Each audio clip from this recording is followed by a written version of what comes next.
Hi viewers, இன்றைக்கி நம்ம என்ன பார்க்க போகிறோன்னா 2 வாரத்துக்கு முன்னாடி கத்திரிக்காய் விதை விதைச்சோம்.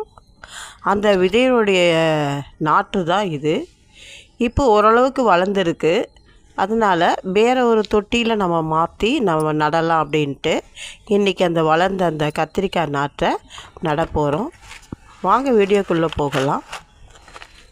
முதல்ல இந்த கத்திரிக்காய் நாற்று நடுவதற்கான மண் கலவையை நம்ம சரி, அதாவது ஒரு 30% மண்ணும், அதாவது கார்டன் சாயிலும், கோகோபெட்டு ஒரு 20%,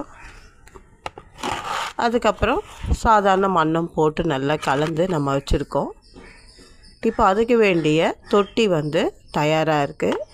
அது பின்புறம் உங்களுக்கு ஹோல்ஸ் இருக்கணும். அப்போ தான் நம்ம ஊற்றுற தண்ணி அது வடிஞ்சு